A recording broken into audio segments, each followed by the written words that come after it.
যদি এক হয়, মুসলমানের মধ্যে মৌলিক ক্ষেত্রে কোনো বিভেদ খুঁজে পাওয়া যাবে না, সব ইস্পাত কঠিন ঐক্যবদ্ধ হয়ে যেতে বাধ্য হবে। বলেন সুবহানাল্লাহ। আর ফুরুয়াতের দ্বন্দ্ব, শাখা প্রশাখায়, যেমন আমি সালাত ও সালাম দাঁড়ায় পড়ি, কেউ দাঁড়ায় না বসে পড়ে, এটা মাসলাকগত দ্বন্দ্ব, এটা মৌলিক ক্ষেত্রের কোনো দ্বন্দ্ব। কারো টুপি গোল, কারো লম্বা, কারো কুর্তায় বোতাম আছে, কারোটায় বোতাম নাই, এই যে দ্বন্দ্বগুলো আমরা করি, এগুলো হচ্ছে মাসলাকগত দ্বন্দ্ব। এগুলোকে একটা সীমা পর্যন্ত রাখতে হয়, সীমা অতিক্রম করাবার কোনো সুযোগ। যদি সীমা অতিক্রম হয়ে যায়, তখন আমাদের মৌলিক ক্ষেত্রে আঘাত আসবে, কাফের মুশরিক বেঈমান আমাদেরকে টার্গেট করার সুযোগ পাবে। কথা বুঝতে পেরেছেন? সেজন্য দেশব্যাপী আমাদের একটি স্লোগান আছে, মাসলাক যার যার, দিন ইসলাম সবার। মাসলাক যার যার, দিন ইসলাম সবার। ইসলামের স্বার্থে আমাদের এক থাকতেই হবে। তো ঐক্যবদ্ধ হবার জন্য মূল সূত্র হচ্ছে কোরআন। ঐক্যবদ্ধ হবেন কিসের ভিত্তিতে? ভিত্তি লাগবে তো, ওইটা হচ্ছে হাবলুল্লাহ, আল্লাহর রশি। এই আল্লাহর রশির আরেক নাম কি? আল্লাহ রাব্বুল আলামিন বলেন, ওয়া'তাসিমু বিহাবলিল্লাহি জামিআন ওয়া লা তাফাররাকু। তোমরা আল্লাহর রশিকে, রুজ্জুকে দৃঢ়ভাবে আঁকড়ে ধরো, পরস্পর বিচ্ছিন্ন হয়ে যেও না।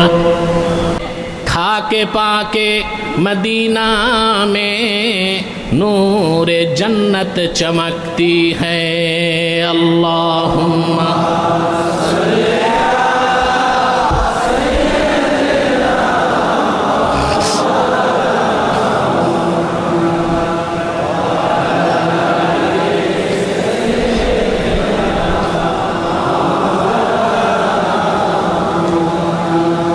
मेरा दिल तड़प रहा है, मेरा जल रहा है सीना, ये दवा वही मिलेगी, मुझे ले चलो मदीना। अल्लाहुम्मा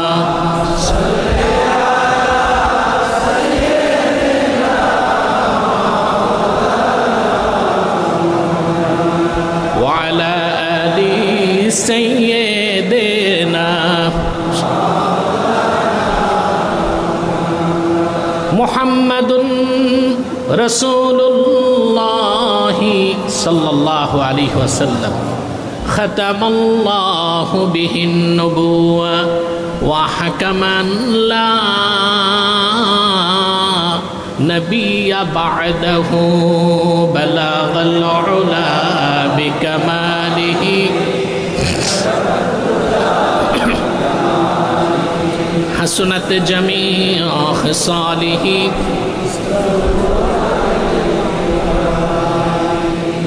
पवित्र ईद मिलादुन नबी सल्लल्लाहु अलैहि वसल्लम उद्यापन उपलक्षे इस्लामिक फाउंडेशन बांग्लादेश कर्तृक आयोजित पक्षकालब्यापी मुताबार्रक मुनव्वर महफिलेर आजकेर समापनी दिवसगत रातेर सम्मानित सभापति डॉक्टर मोहम्मद हारुनुर रशीद, परिचालक दीनी दावत और संस्कृति विभाग इस्लामिक फाउंडेशन,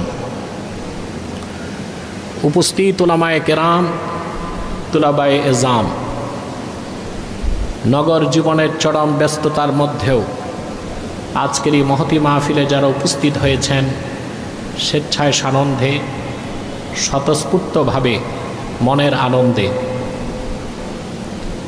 তাদের সকলকে আমার পক্ষ থেকে হৃদয় নিংড়ানো ভালোবাসা, শুভেচ্ছা এবং অভিনন্দন জ্ঞাপন করছি। সবটুকুন শুকরিয়া আল্লাহ তাআলার জন্য, যিনি আমাদেরকে এখানে আসার বসার তৌফিক দান করেছেন এবং আল্লাহ তার হাবিবের জিক্র ও দ্বীনের ফিকির করার জন্য কবুল করেছেন। সেজন্য আসুন আমরা সকলে একবার অবনত চিত্তে হৃদয়ের আবেগ অনুভূতি উজাড় করে সমবেত কণ্ঠে রাতের নীরবতা ভঙ্গ করে ঈমান দীপ্ত কণ্ঠে একবার বলি আলহামদুলিল্লাহ। অগণিত অসংখ্য দরুদ ও সালাম আল্লাহর সৃষ্টির প্রধান আকর্ষণ, বিশ্বসভার সভাপতি, সকল নবী রাসূলগণের মাথার তাজ, শামসুল হিদায়াত, বদরুদ্দুজা, সৈয়দুস সাকালাইন, ইমামুল মুরসালিন, খাতামুন নবিয়্যিন ওয়াল মুরসালিন, শাহনশাহে রিসালাত, সরকারে দো জাহাঁ, সুলতানুল মদিনা, নবিয়ুল আম্বিয়া, হুজুরে আকরম, নূরে মুজস্সম, নূরুন আলা নূর, সৈয়দিনা হাবিবিনা শফিঈনা মাওলানা মুহাম্মদ সাল্লাল্লাহু আলাইহি ওয়াসাল্লামের উপর আল্লাহ তাবারাকা ওয়া তাআলা যাকে আজ থেকে প্রায় ১৫০০ বছর আগে প্রেরণ করেছেন, সর্বশ্রেষ্ঠ ও সর্বশেষ নবী ও রাসূল হিসেবে, যার পরে আজ পর্যন্ত পৃথিবীতে অবশ্যই কোনো প্রকার নবী কিংবা রাসূল অবশ্যই আসে নাই, অবশ্যই এখনো নাই, অবশ্যই কিয়ামত পর্যন্ত আসবে না। আজকে ধারাবাহিক ১৫ দিন এখানে মাহফিল চলছে, বিদায়ী মুনাজাত, ঠিক না? আমরা এটাকে আখিরি মুনাজাত বলবো না, আখিরি তো কিয়ামতের আগেরটা, এটা হবে বিদায়ী মুনাজাত। আমরা এই মুনাজাতের মাধ্যমে বিদায় নিব, ইনশাআল্লাহ আগামী বছর আবার মাহফিল হবে। সাউন্ড সিস্টেম, আপনাকে আমার ইনস্ট্রাকশন হচ্ছে ইকো টিকো থাকবে না, সাউন্ড কম হোক, ক্লিন আওয়াজ লাগবে, কান ফাটা আওয়াজ দরকার নাই, পরিষ্কার আওয়াজ দরকার। সম্মানিত সুধী, আপনারা ইসলামিক ফাউন্ডেশন কর্তৃপক্ষকে ধন্যবাদ দেবার কোনো ভাষা আমার নেই। পক্ষকালব্যাপী যে মাহফিল তারা করছেন, রাসূল করিম সাল্লাল্লাহু আলাইহি ওয়াসাল্লামের মিলাদ থেকে, সিরাত থেকে দেশ বরেণ্য আলেমগণ ধারাবাহিক বক্তব্য রেখে গিয়েছেন, আলহামদুলিল্লাহ। এই ক্ষেত্রে কোনো দ্বন্দ্বে আমি বিশ্বাসী নই, কারণ সিরাত যার, মিলাদ তার। সিরাত হচ্ছে অনুসরণীয়, মিলাদ হচ্ছে স্মরণীয়। সিরাত হচ্ছে অনুসরণীয় আর মিলাদ হচ্ছে স্মরণীয়। তো রাসূল করিম সাল্লাল্লাহু আলাইহি ওয়াসাল্লামের সিরাতের অনুসরণ করতে হলে ওনার স্মরণ তো লাগবে। কোনো ভাই আবার যদি এখানে শিরকের গন্ধ খুঁজেন তো সেটা দুঃখজনক বিষয়। আল্লাহ তার হাবিবের জিকিরকে তার নিজের জিকিরের মর্যাদা দান করছেন, এটা আমার কথা না। শেখ আব্দুল হক মুহাদ্দিস দেহলভী রহমতুল্লাহ কত বড় আলেম, ব্যাখ্যার তো দরকার নাই। শেখ আব্দুল হক মুহাদ্দিস দেহলভী কিরকম মুহাদ্দিস আমি একটু বুঝাই দিচ্ছি। শেখ আব্দুল হাই লখনভী রহমতুল্লাহ মাজমুয়া ফাতাওয়ার যিনি সংকলক বলা যায় না, তার ফতুয়াগুলোকে জমা করা হয়েছে। তার মতে আব্দুল হক মুহাদ্দিস দেহলভীর পরে এই 450-400 বছরে তিনি আর কোনো মুহাদ্দিস পান নাই। তো বাকিরা কি? এই যে আমাদের দেশে দেখি অমুক মুহাদ্দিস, হেড মুহাদ্দিস, সেকেন্ড মুহাদ্দিস, শেখুল হাদিস, এরা তাইলে কোন দরজার মুহাদ্দিস? একটা হচ্ছে মুহাদ্দিস মুতলাক জাতি, আরেকটা হচ্ছে মুহাদ্দিস ওরফি। আমরা যে মুহাদ্দিস লিখি এগুলো ওরফি, আর জাতি মুহাদ্দিসদের মধ্যে আব্দুল হাই লখনভীর মতে শেখ আব্দুল হক মুহাদ্দিস দেহলভী ছিলেন, তার দৃষ্টিতে আর কোনো মুহাদ্দিস তারপরে তিনি পান নাই। জজবুল কুলুব ইলা দিয়ারিল মাহবুব কিতাবে তিনি একটি হাদিস উল্লেখ করেছেন। আল্লাহর হাবিব ইরশাদ করেছেন, মান যাকারানি ফাকাদ যাকারাল্লাহ, যে আমার জিকির করলো সে আল্লাহর জিকির করলো। রাসূলুল্লাহ সাল্লাল্লাহু আলাইহি ওয়াসাল্লাম বলেছেন, যে আমার জিকির করলো সে আল্লাহর জিকির করলো। ভিন্ন ভিন্ন শব্দে কাজী আয়াজ ও কিতাবু শেফাতে কয়েকটা হাদিস এনেছেন। এ তো হলো হাদিস। রাসূলুল্লাহর জিকিরকে আল্লাহ তার জিকিরের মর্যাদা দিয়েছেন, তার প্রমাণ তো কোরআন শরীফ দেয়। আল্লাহ রাব্বুল আলামিন সূরাতুল ইনশিরাহে আপন হাবিবকে ডেকে বলেন, ওয়ারাফা'না লাকা যিকরাক। প্রিয় হাবিব মুহাম্মদ সাল্লাল্লাহু আলাইহি ওয়াসাল্লাম, আপনার জিকিরকে আমি আল্লাহ সমুন্নত করেছি। রাসূলুল্লাহর জিকির, ওনার প্রশংসা, ওনার স্তুতি, ওনার মাহাত্ম্য, ওনার বরত্ব, ওনার রাফআত, ওনার আজমাতকে বুলন্দ কে করেছেন? আল্লাহু আকবার। তাফসীরের অধিকাংশ কিতাবে এসেছে সূরা ইনশিরাহ নাজিলের পর জিবরিল এসে আল্লাহর হাবিবকে জিজ্ঞেস করলেন, আতাদরি কাইফা রাফা আল্লাহু যিকরাক। মুহাম্মদ সাল্লাল্লাহু আলাইহি ওয়াসাল্লাম, আপনি কি জানেন না কি আল্লাহ রাব্বুল আলামিন কেমন করে আপনার জিকিরকে সমুন্নত করেছেন? আল্লাহর হাবিব বললেন, আল্লাহু আ'লাম, আল্লাহ ভালো জানেন। কারণ রাসূলুল্লাহ চাইলেন জবাবটা আল্লাহ দিলে দামটা বেড়ে যাবে। এবার আল্লাহ উত্তর পাঠালেন হাদিসে কুদসিতে। আল্লাহ বললেন, ইযা যুকিরতু যুকিরতা মাই। প্রিয় হাবিব, এই পৃথিবীতে ধুলোকে ভুলোকে, জলে স্থলে, দূর অন্তরিক্ষে আর মহাশূন্যে, কি জান্নাতে, কি কুরসিতে, কি লৌহ কলমে, কি আরশে আজিমে, যখনই আমি আল্লাহর জিকির হয় সঙ্গে আপনি মুহাম্মাদের জিকির হয়।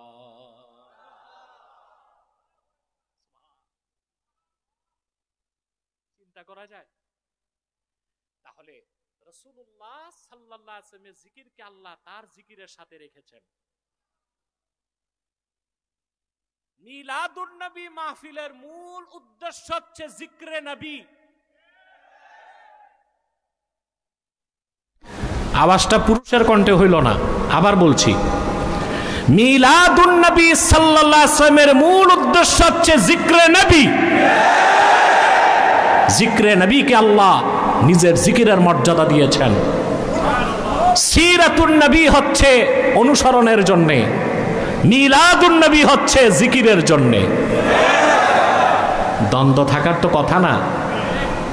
মনে হয় আমরা নিজেরা নিজেদের মধ্যে দ্বন্দ্ব সংঘাতটা এত বেড়ে গেছে যে একজন একজনের কথা ধৈর্যের সাথে শুনতেও চাই না। আমাদের মধ্যে যদি পারস্পরিক সম্প্রীতি থাকতো, যথাযথ মূল্যায়নের ভিত্তিতে আমরা যদি বসতাম, তা আমাদের মাসলাকগত দ্বন্দ্ব বাংলাদেশে আর থাকতো না। তারপরও কিছু বিষয়ে দ্বন্দ্ব থাকতেই পারে, ওই রকম ইখতিলাফ সাহাবায়ে কেরামের মধ্যেও তো ছিল, ঠিক কিনা? প্রিয় ভাইরা, রাসূলুল্লাহ সাল্লাল্লাহু আলাইহি ওয়াসাল্লামের সাদাকায়, ওনার দিন, ওনার ইসলামের কারণে আল্লাহ তাআলা উম্মতে মুসলিমাকে একটি মূল ভিত্তির উপর ঐক্যবদ্ধ হবার সুযোগ করে দিয়েছেন। রাসূল করিম সাল্লাল্লাহু আলাইহি সাল্লাম শুধু মুসলমানদের হেদায়েতের জন্য আসেন নাই, তিনি তো গোটা সৃষ্টি জগতের মানুষের হেদায়েতের জন্য এসেছেন, ঠিক না? কথাগুলো তো আল্লাহ কোরআন কারীমে স্পষ্ট করে দিয়েছেন।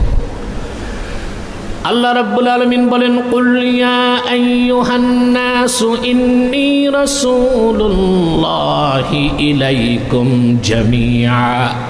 প্রিয় হাবিব মুহাম্মদ সাল্লাল্লাহু আলাইহি ওয়াসাল্লাম, আপনি বলুন, হে মানব জাতি, আমি তোমাদের সকলের হেদায়েতের জন্য আল্লাহর পক্ষ থেকে রাসূল হিসেবে প্রেরিত হয়েছি।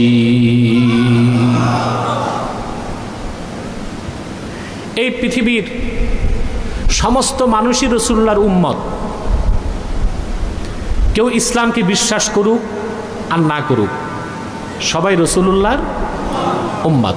উম্মত দুই প্রকার, একটা উম্মতে দাওয়াত আর একটা উম্মতে ইজাবাত। একটা উম্মতে দাওয়াত আর একটা উম্মতে ইজাবাত। ইহুদি, খ্রিস্টান, আস্তিক, নাস্তিক সকল মানুষ যেমন আল্লাহর বান্দা, আল্লাহকে বিশ্বাস করুক আর না করুক, সকল মানুষ আল্লাহর হাবিবের উম্মত, আল্লাহর হাবিবকে বিশ্বাস করুক আর না করুক। এই যে সব মানুষ রাসূলুল্লাহর উম্মত, এটা হচ্ছে উম্মতে দাওয়াত, উম্মতে। আর যারা আল্লাহর হাবিবের দ্বীনকে স্বীকার করেছে, আল্লাহর হাবিবের রিসালাতকে বিশ্বাস করেছে, ওনার আনিত দ্বীনকে বিশ্বাস করেছে, তারা সবাই হয়ে গেছে উম্মতে ইজাবাত।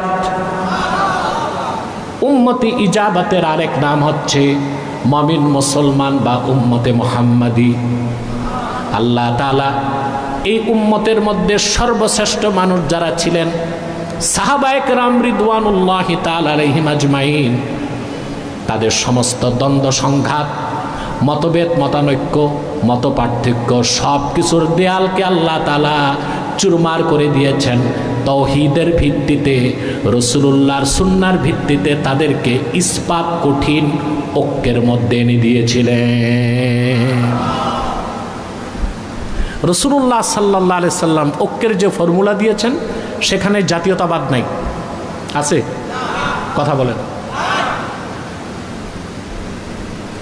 আমরা যারা জাতি রাষ্ট্রের ধারণা সৃষ্টি করেছি, আমরা জাতীয়তাবাদের ভিত্তিতে এক হয়েছি। ৭১ সালে বাংলাদেশি জাতি এক হয়েছে, স্বাধীনতা চাই, দেশ স্বাধীন হয়েছে, ঠিক না? আবার আপনারা ৫ই আগস্ট জাতির অধিকাংশ মানুষ চেয়েছে ফেসিবাদ বিদায় নিবে, ফেসিবাদ বিদায় নিয়েছে। এই ঐক্যগুলো হচ্ছে তথাকথিত আদর্শিক ঐক্য, এই ঐক্যগুলো হচ্ছে ক্ষণস্থায়ী ঐক্য। ৫ই আগস্ট ফেসিবাদকে বিদায় করার পর আপনারা কি এক থাকতে পেরেছেন? না, আপনাদের মধ্যে সংঘাত হচ্ছে, কথা বলে না, হচ্ছে। দেশ কি এখন স্বর্গরাজ্য হয়ে গেছে? না দ্বন্দ্ব সংঘাত আছে, মিছিল মিটিং আছে? তো কারা করতেছেন? আপনারাই তো। তার কারণ জাতিকে যে ফর্মুলায় ঐক্যবদ্ধ করার কথা ছিল, সেই ফর্মুলায় আমরা এক করতে পারি নাই। আমাদের মধ্যে কেউ জাতীয়তাবাদের বিশ্বাসী, কেউ পশ্চিমা লিবারেল ডেমোক্রেসিতে বিশ্বাসী, তরুণ এনসিপি তারা বহুত্ববাদী বিশ্বাসী, কেউ বহু সংস্কৃতিতে বিশ্বাসী। মানব রচিত সমস্ত মতবাদ ঐক্য ফর্মুলাকে বাদ দিয়ে রাসূলুল্লাহ সাল্লাল্লাহু আলাইহি সাল্লাম গোটা বিশ্বের ইমানদারদেরকে এক করেছিলেন যে কোরআন দিয়া। সেই কোরআনের ফর্মুলায় ঐক্যবদ্ধ হতে হবে জাতিকে, তাতেই জাতি মুক্তি লাভ করতে পারে।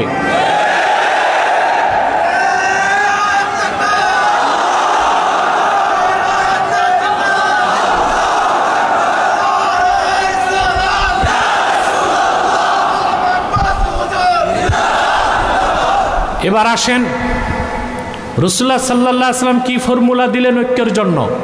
কথা তো ব্যাপক, মৌলিক কথাগুলো আমি বলে দিচ্ছি। মুসলমানকে রাসূলুল্লাহ সাল্লাল্লাহু আলাইহি সাল্লাম ঐক্যবদ্ধ হতে বলেছেন একটি ভিত্তিকে কেন্দ্র করে, এটা হচ্ছে কোরআন আর ঈমান। কোরআন আর ঈমান। ঈমানের প্রশ্নে যদি মুসলমান এক হয় আর উদ্দেশ্য যদি এক হয়, মুসলমানের মধ্যে মৌলিক ক্ষেত্রে কোনো বিভেদ খুঁজে পাওয়া যাবে না। সব ইস্পাত কঠিন ঐক্যবদ্ধ হয়ে যেতে বাধ্য হবে, বলেন সুবহানাল্লাহ। আর ফুরুয়াতের দ্বন্দ্ব, শাখা প্রশাখায়, যেমন আমি সালাত ও সালাম দাঁড়ায় পড়ি, কেউ দাঁড়ায় না, বসে পড়ে, এটা মাসলাকগত দ্বন্দ্ব, এটা মৌলিক ক্ষেত্রের কোনো দ্বন্দ্ব। কারো টুপি গোল, কারো লম্বা, কারো কুর্তায় বোতাম আছে, কারোটায় বোতাম নাই। এই যে দ্বন্দ্বগুলো আমরা করি, এগুলো হচ্ছে মাসলাকগত দ্বন্দ্ব। এগুলোকে একটা সীমা পর্যন্ত রাখতে হয়, সীমা অতিক্রম করাবার কোনো সুযোগ। যদি সীমা অতিক্রম হয়ে যায়, তখন আমাদের মৌলিক ক্ষেত্রে আঘাত আসবে, কাফের মুশরিক বেঈমান আমাদেরকে টার্গেট করার সুযোগ পাবে। কথা বুঝতে পেরেছেন? সেজন্য দেশব্যাপী আমাদের একটি স্লোগান আছে, মাসলাক যার যার, দিন ইসলাম সবার। মাসলাক যার যার, দিন ইসলাম সবার। ইসলামের স্বার্থে আমাদের এক থাকতেই হবে। তো ঐক্যবদ্ধ হবার জন্য মূল সূত্র হচ্ছে কোরআন। ঐক্যবদ্ধ হবেন কিসের ভিত্তিতে? ভিত্তি লাগবে তো, ওইটা হচ্ছে হাবলুল্লাহ, আল্লাহর রশি। এই আল্লাহর রশির আরেক নাম কি? আল্লাহ রাব্বুল আলামিন বলেন ওয়াতাসিমু বিহাবলিল্লাহি জামিআন ওয়া লা তাফাররাকু, তোমরা আল্লাহর রশিকে, রুজ্জুকে দৃঢ়ভাবে আঁকড়ে ধরো, পরস্পর বিচ্ছিন্ন হয়ে যেও না। মূল বক্তব্য হচ্ছে উলফাত, উলফা, আরেকটা হচ্ছে ফুরকা। একটা হচ্ছে বিচ্ছিন্ন হয়ে যাওয়া, আরেকটা হচ্ছে একত্রিত হওয়া। একত্রিত হতে হবে একটা রশিকে ধরে। কয়টা রশি? রশি যদি ভিন্ন ভিন্ন হয় তাহলে কি গন্তব্য ভিন্ন ভিন্ন হবে না?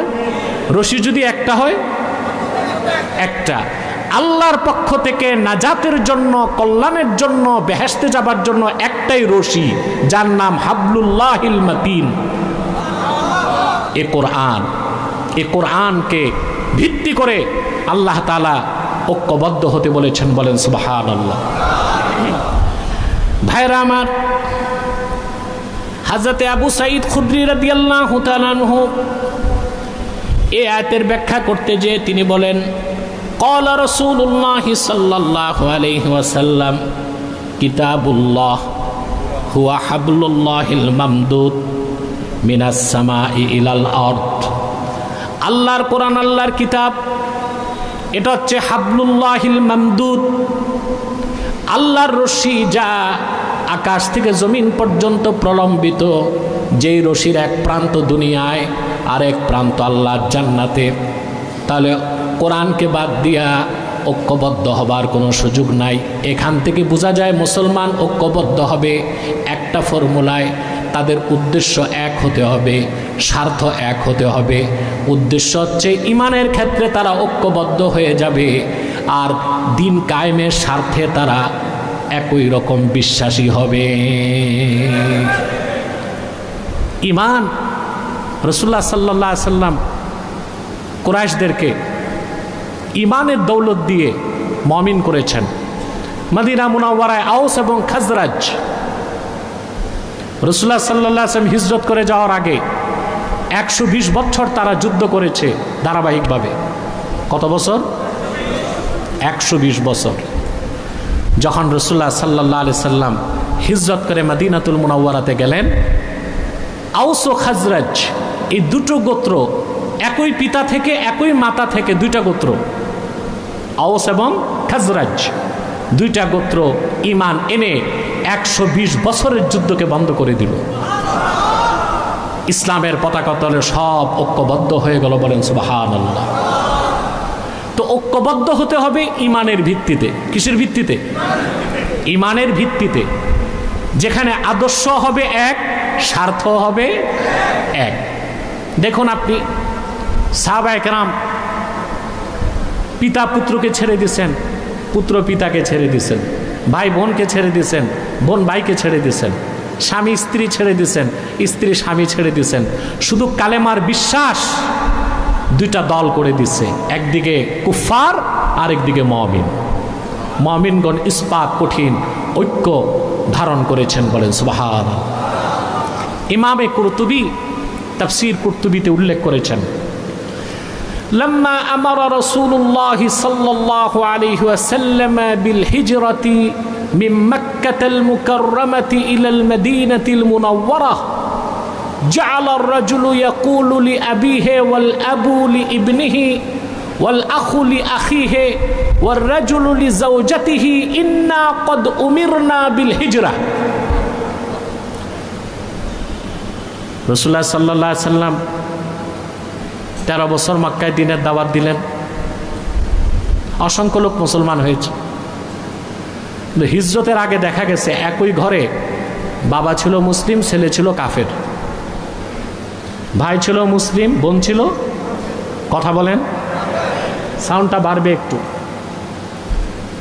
স্বামী ছিল মুসলিম, স্ত্রী ছিল, কিন্তু থাকতেন একই ঘরে, থাকতেন। তখন হিজরতের হুকুম হয় নাই। হিজরতের হুকুম যখন হয়ে গেল, তখন রাসূলুল্লাহ সাল্লাল্লাহু আলাইহি ওয়াসাল্লামের জলিলুল কদর সাহাবীগণ মক্কা ছেড়ে মদিনাতুল মুনাওয়ারায় চলে গেলেন। পিতা পুত্রকে ছেড়ে দিলেন, পুত্র তার বাপকে ছেড়ে দিলেন, ভাই বোনকে ছেড়ে দিল, বোন ভাইকে ছেড়ে দিল, স্বামী স্ত্রীকে ছেড়ে দিল, স্ত্রী স্বামীকে ছেড়ে দিল। ঘর বাড়ি সব কিছু ত্যাগ করে তারা চলে গেলেন সবাই মক্কাতুল মুকাররমায়। কিন্তু কিছু সাহাবী তখনও হিজরত করেন নাই। আল্লাহ সঙ্গে সঙ্গে আয়াত নাজিল করে দিলেন, ইয়া আইয়ুহাল্লাযীনা আমানু লা তাত্তাখিযু আবাআকুম ওয়া আবনাআকুম আউলিয়া ইন ইসতাহাব্বুল কুফরা আলাল ঈমান। হে মুমিনগণ, তোমরা তোমাদের পিতাদেরকে, তোমরা তোমাদের সন্তানদেরকে আপন বানিও না যদি তারা ঈমানের উপর কুফরকে প্রাধান্য দেয়। অর্থাৎ যাদের মধ্যে কুফর থাকবে মুমিনদের সাথে তাদের কোনো সম্পর্ক।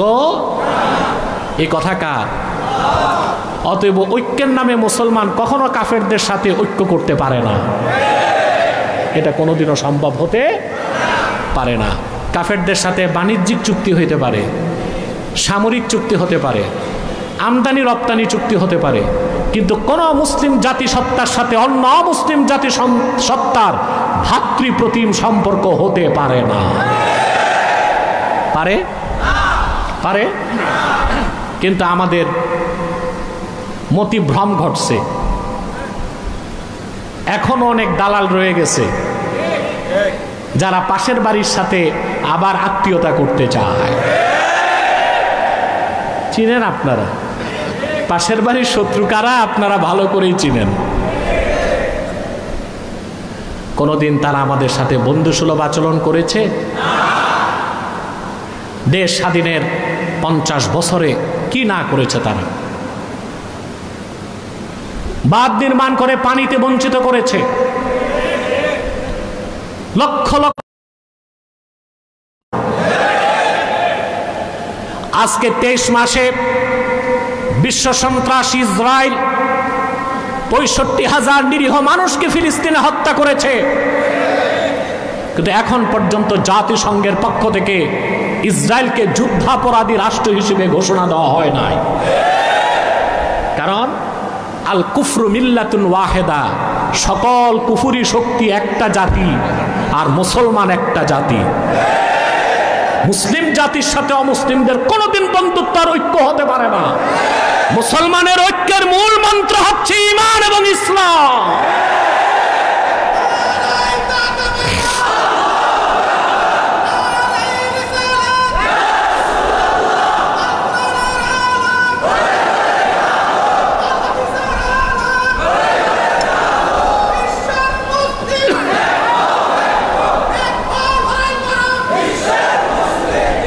আমার ভাইয়েরা, আজ মার্কিন যুক্তরাষ্ট্রের প্রত্যক্ষ মদদে ইসরায়েল হামলা করছে কাতারে, সিরিয়াতে, ফিলিস্তিনে গণহত্যা চালাচ্ছে। আজকে সময় এসেছে মুসলিম রাষ্ট্রপ্রধানদেরকে অনুধাবন করতে হবে, জাতিসংঘ হচ্ছে খ্রিস্টানদের একটা জুয়া খেলার ঘর।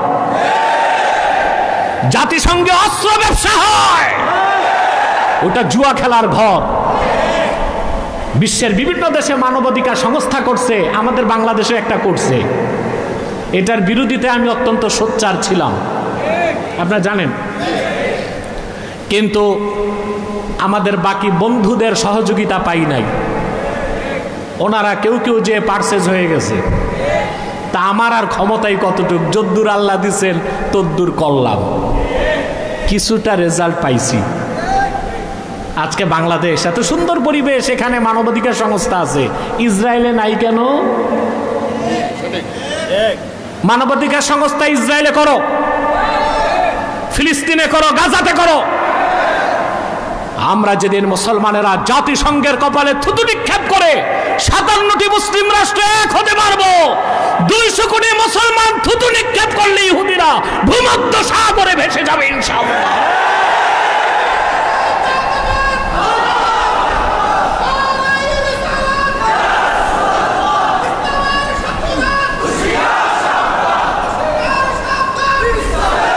আমার ভাইয়েরা, ইমানের সম্পর্ক ছাড়া মুসলিমদের মধ্যে আন্তরিক সম্প্রীতি কোনোদিন আসতে পারে না।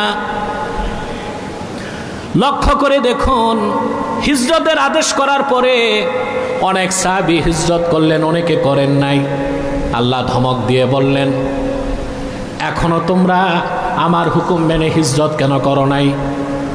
তোমাদের যারা পিতারা কাফের কিংবা সন্তানরা কাফের, তাদের সাথে তোমাদের কোনো সম্পর্ক নাই, তারা তোমাদের আপন হতে পারে না যদি না তারা ঈমানের উপর কুফরকে প্রাধান্য দেয়। সমস্ত সাহাবীগণ হিজরত করে চলে গেলেন মদিনাতুল মুনাওয়ারায়। মক্কা মুকাররমা থেকে অনেক সাহাবী হিজরত করেছেন। কেউ বাপকে ছেড়েছেন, সন্তান বাপকে ছেড়েছে, বাপ সন্তানকে ছেড়েছে, ভাই বোনকে ছেড়েছে, বোন ভাইকে ছেড়েছে, স্বামী স্ত্রীকে ছেড়েছে, স্ত্রী স্বামীকে ছেড়েছে। কুফরকে ত্যাগ করে ইমানের প্ল্যাটফর্মে সবাই যে মদিনাতুল মুনাওয়ারাতে ঐক্যবদ্ধ হয়ে গেলেন।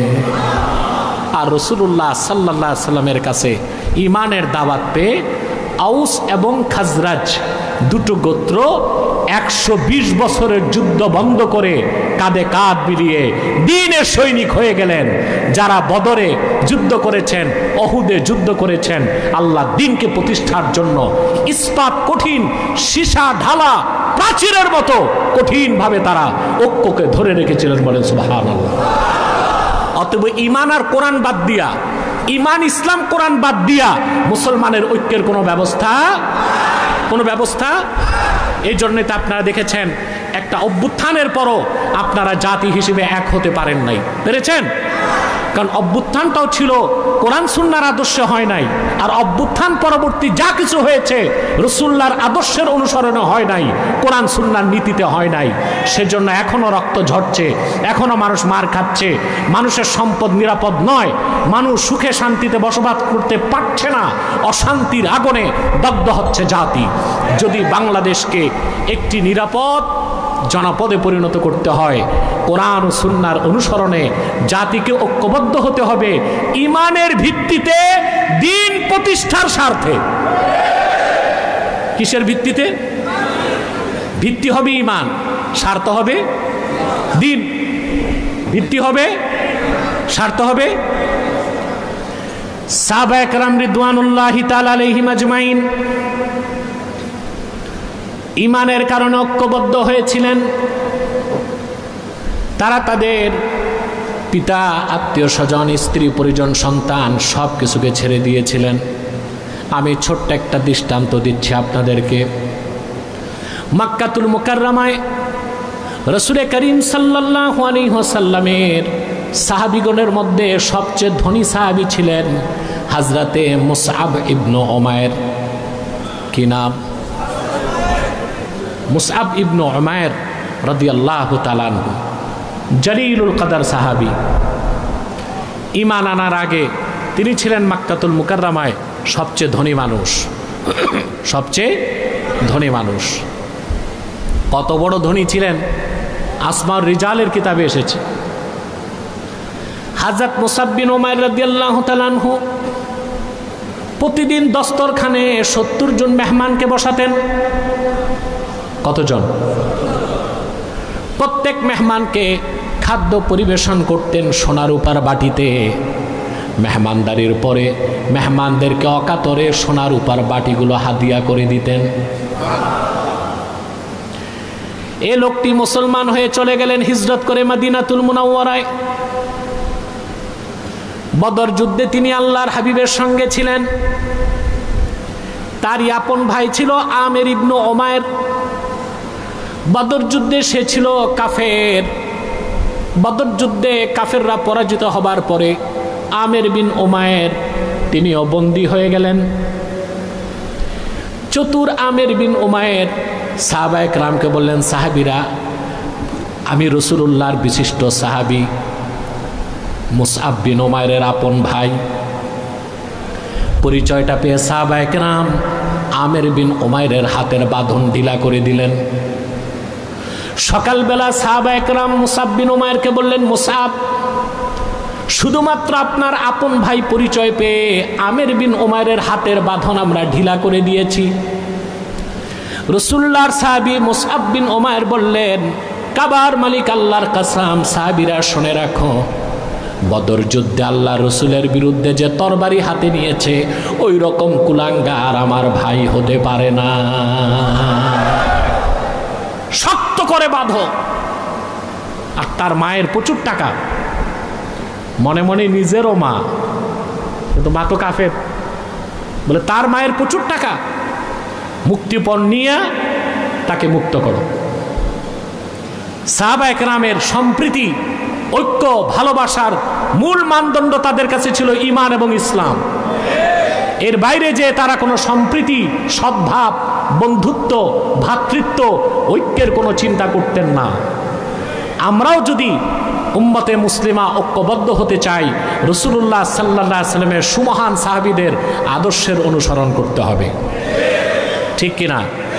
আমাদের মধ্যে অনেকে ঐক্য হতে চায়, ঐক্য করতে চায়, ভাবসাব এইরকম যে ঐক্য করতে করতে হিন্দু, বৌদ্ধ, খ্রিস্টান ঐক্য পরিষদের সাথে ঐক্য করা শুরু করে দিচ্ছে। কষ্ট পাবেন না আমার কথায়। ইসলামের শত্রু, আল্লাহর শত্রু, রাসূলুল্লাহর শত্রু যারা, তাদের সাথে আমাদের আচরণ ভালো হইতে পারে, সহাবস্থান হতে পারে, অধিকার দিতে পারি, মানবিক সাহায্য করতে পারি, কিন্তু তাদের সাথে আমাদের বন্ধুত্বের কোনো চুক্তি সম্পর্ক হতে পারে না। পারে? আমরা এগুলো করি। আমরা অতি মানবতাবাদী, অতি উদার, প্রশস্ত হৃদয়ের পরিচয় দিতে যে হিন্দু, বৌদ্ধ, খ্রিস্টানদের সাথে একই পাতে খাওয়া দাওয়া শুরু করে দিছি। ধ্বংস হয়ে যাবেন। এটা মানবিকতা নয়, এটা হচ্ছে বেকুফি, এটা নির্বুদ্ধিতা। তাদের সাথে সহাবস্থান চলবে, মানবিক সাহায্য করা যাবে, তাদের অধিকার যতটুক ন্যায্য ততটুক দেওয়া যাবে, কিন্তু তাদের সাথে বন্ধুত্বের কোনো সম্পর্ক হতে পারে না। অতএব আপনি ঐক্য চান, সম্প্রীতি চান, বন্ধুত্ব চান, ভ্রাতৃত্ব চান, অবশ্যই তা হতে হবে ঈমান ও ইসলামের ভিত্তিতে। হাবলুল্লাহিল মাতিন, এই কোরআনকে আঁকড়ে ধরে, ঠিক কিনা বলেন?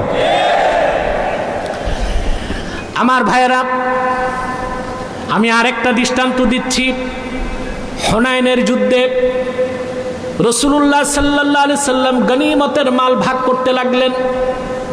হুনাইন যুদ্ধে আল্লাহর হুকুমেই আল্লাহর রাসূল সাল্লাল্লাহু আলাইহি ওয়াসাল্লাম মুহাজির সাহাবীদেরকে একটু বেশি গনিমতের মাল দিয়েছেন।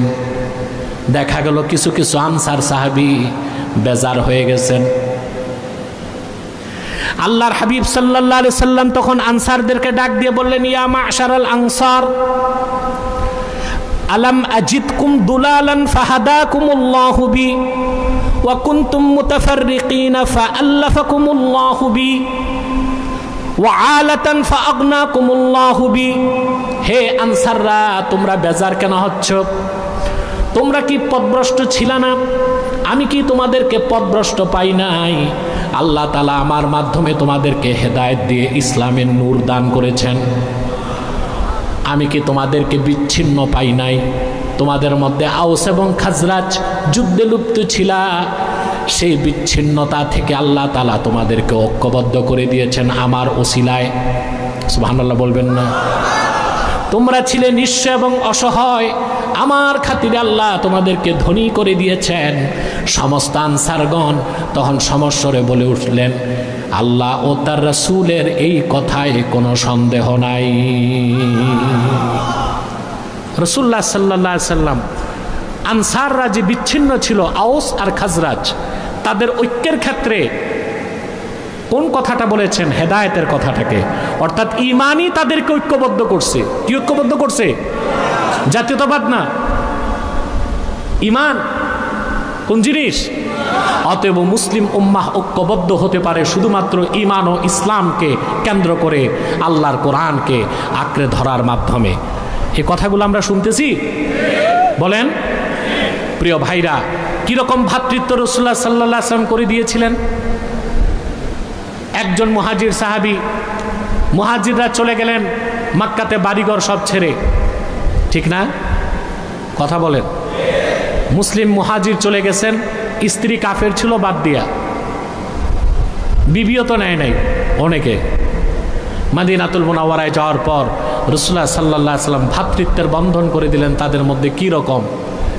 দেখা গেল আনসার সাহাবী যার 2টা বাড়ি ছিল, তিনি মুহাজির সাহাবীকে একটা বাড়ি দিয়ে দিলেন। যার 2টা বাগান ছিল, একটা বাগান দিয়ে দিলেন। যার 2টা দাসী ছিল, একটা দাসী দিয়ে দিলেন। সুবহানাল্লাহ। এরকম একটা চমৎকার ঘটনা বুখারী শরীফে এসেছে, হাদিস নাম্বার 1968। আখান নবী সাল্লাল্লাহু আলাইহি ওয়াসাল্লাম বাইনা সালমান ওয়া আবি দারদা। রাসূলুল্লাহ সাল্লাল্লাহু আলাইহি ওয়াসাল্লাম হযরত সালমান ফার্সি আর আবু দারদা এই দুইজনের মধ্যে ভ্রাতৃত্বের বন্ধন করে দিলেন। কথা শুনতেছেন ভাই? এভাবে প্রত্যেক মুহাজিরের সাথে রাসূলুল্লাহ সাল্লাল্লাহু আলাইহি ওয়াসাল্লাম আরেক আনসারের ভ্রাতৃত্বের সম্পর্ক করে দিয়েছিলেন। যে আনসার সাহাবী 2টা বাড়ি ছিল, তিনি তার মুহাজির ভাইকে একটা বাড়ি দিয়ে দিলেন। যার 2টা খেজুরের বাগান ছিল, একটা বাগান আরেক মুহাজির ভাইকে দিয়ে দিলেন। যে আনসার সাহাবীর 2জন স্ত্রী ছিল, একজন স্ত্রী তিনি তার মুহাজির ভাইকে দিয়ে দিলেন। হযরত সালমানের সঙ্গে হযরত আবু দারদার ভ্রাতৃত্বের বন্ধন ছিল। সুবহানাল্লাহ। এই যে ভ্রাতৃত্বের বন্ধন, সাহাবা একরামের মধ্যে সম্প্রীতি, তারা যে ঐক্যবদ্ধ হয়েছিলেন কিসের ভিত্তিতে? জোরে বলতে হবে। ঈমান ও ইসলাম, কোরআন ও সুন্নাহ। ঈমান ও ইসলাম, কোরআন ও সুন্নাহ। সুবহানাল্লাহ বলেন। একদিন হযরত সালমান গেলেন আবু দারদার বাড়িতে। ভাই তো, ভাইয়ের খোঁজ নিবে না? রক্তের ভাই ছিল না, দিনী ভাই। যে দেখেন আবু দারদা রাদিয়াল্লাহু তাআলা আনহুর স্ত্রী অত্যন্ত রিক্ত সিক্ত অবস্থায় আছেন, খুবই বিমর্ষ দেখা যাচ্ছে তাকে। হযরত সালমান জিজ্ঞেস করলেন, ভাই, জিজ্ঞেস করলেন আপনার এই অবস্থা কেন? বলে, আপনার ভাই আমার স্বামী আবু দারদা, তার তো দুনিয়ার কোনো প্রয়োজনই নাই, অর্থাৎ আমার প্রতি তার কোনো দৃষ্টি নেই, এসবের খেয়াল নাই, শুধু আল্লাহর ইবাদতে আছে। হযরত সালমান বসে আছেন, অনেক দেরিতে আবু দারদা রাদিয়াল্লাহু তাআলা ঘরে ঢুকলেন। হযরত সালমান খেতে বসছেন, আবু দারদা খাচ্ছেন না। হযরত সালমান বলেন, ভাই আপনি বসেন আমার সাথে। বলেন, আমি রোজা। বলেন, না আজকে রোজা রাখেন না। আপনারা জানেন নফল রোজা ছাড়া যায়, পরে আবার রাখা যায়। আপনি যদি নফল রোজা রাখেন, আপনার বাড়িতে মেহমান আসে, আপনার জন্য জায়েজ হচ্ছে রোজা ভেঙে মেহমানের সাথে খাওয়া। অবশ্য হানাফি মাযহাব মতে পরবর্তীতে রোজাটা আপনাকে করতে হবে, আর শাফিদের মতে করারও কোনো দরকার নাই। হযরত সালমান ফার্সির কথায় আবু দারদা খাইছেন, বুঝলেন? দিন পার হয়ে গেল। রাতের বেলা হযরত আবু দারদা তাহাজ্জুদ নামাজে দাঁড়ায় গেছেন, এশার নামাজের পরপরই। হযরতে সালমান ফার্সি বললেন, ভাই এখন তাহাজ্জুদের সময় হয় নাই, এখন ঘুমান। এখন হযরত সালমানের কথায় আবু দারদা ঘুমায় গেছেন। শেষ রাতে উঠার পর দনজন তাহাজ্জুদ নামাজ পড়ার পরে হযরত সালমান ফার্সি হযরত আবু দারদাকে বললেন, ইন্না লিরাব্বিকা আলাইকা হাক্কান, সুবহানাল্লাহ, ওয়া লিনাফসিকা আলাইকা হাক্কান, ওয়া লিআহলিকা আলাইকা হাক্কান, ফাতি কুল্লাযী হাক্কিন হাক্কা। ওরে আবু দারদা, তোমার উপর তোমার রবের হক আছে, তোমার উপর তোমার স্ত্রীর হক আছে, তোমার উপর তোমার প্রতিবেশীর হক আছে। ফাতি কুল্লাযী হাক্কিন হাক্কা, প্রত্যেক হকদারকে তার হক আদায় করে দাও। রবের হক আদায় করো সময় মতো, নিজের হক আদায় করো সময় মতো, বিবির হকও আদায় করো, প্রতিবেশীর হকও আদায় করো। সুবহানাল্লাহ বলবেন না? হযরত আবু দারদার মনে সন্দেহ জাগলো, এটা কেমন কথা? আমি সারা রাত নামাজ পড়বো, এটা তো ভালো কাজ, আর উনি আমারে বলতেছে রাতে ঘুমাইতে দিল, শেষ রাতে নামাজ পড়তে দিল, জোর করে খাওয়ালো। হযরত আবু দারদা রাসূল করিম সাল্লাল্লাহু আলাইহি ওয়াসাল্লামের কাছে যে ঘটনাটা বলার পরে আল্লাহ রাসূল বললেন, সাদাকা সালমান, সালমান সত্যিই বলছে, তোমার উপর তোমার রবের হক আছে, তোমার উপর তোমার দেহের হক আছে, তোমার উপর তোমার স্ত্রীর হক আছে, তোমার উপর তোমার প্রতিবেশীর হক আছে। প্রত্যেক হকদারকে তার হক আদায় করে দিতে হবে। সালমান ফার্সি, আবু দারদা, একজন মুহাজির, একজন আনসার। তাদের মধ্যে আল্লাহর হাবিব সাল্লাল্লাহু আলাইহি সাল্লাম ভ্রাতৃত্বের কি বন্ধন করে দিয়েছিলেন। সুবহানাল্লাহ। সাহাবায়ে কেরামের ঐক্য, তাদের সম্প্রীতি, তাদের সহাবস্থান, এই সব কিছুর মূল ছিল ঈমান। মূল ভিত্তিটা রাসূলুল্লাহ সাল্লাল্লাহু আলাইহি সাল্লাম বলে দিয়েছেন, আল হুব্বু লিল্লাহ ওয়াল বুগযু লিল্লাহ। ভালোবাসা আল্লাহর জন্যে, দুশ্মনীও আল্লাহর জন্য। মুসলমান ঐক্যবদ্ধ হবে ঈমানকে কেন্দ্র করে আর দ্বীনের স্বার্থ রক্ষার জন্যে।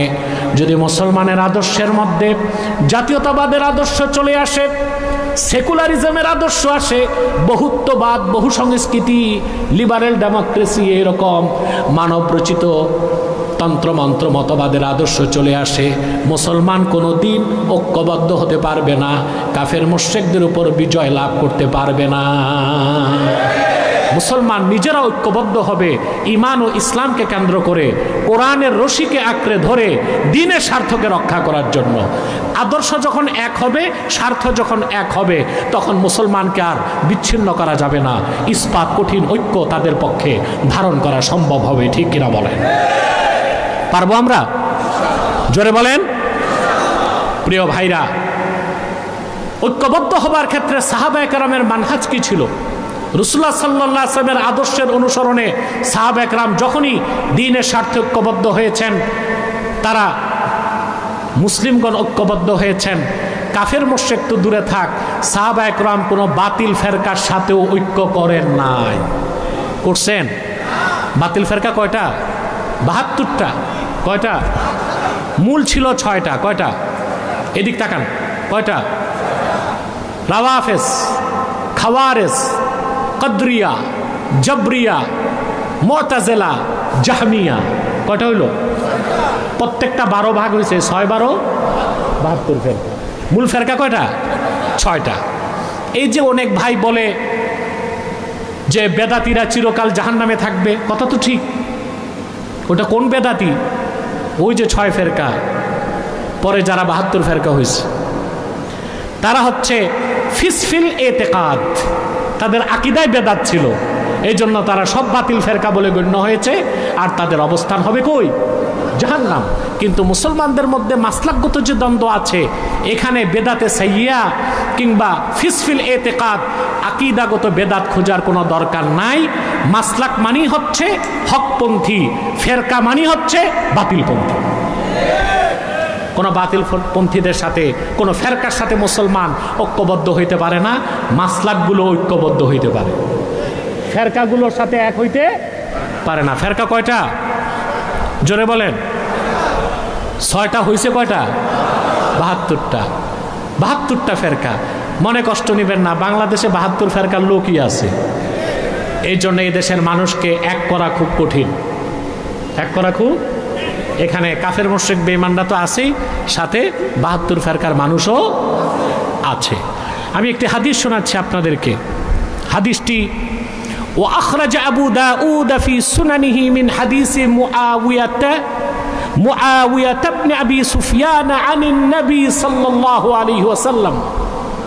হযরত মুআবিয়া ইবনে আবি সুফিয়ান থেকে হাদিসটি ইমাম আবু দাউদ তার সুনানে উল্লেখ করেছেন।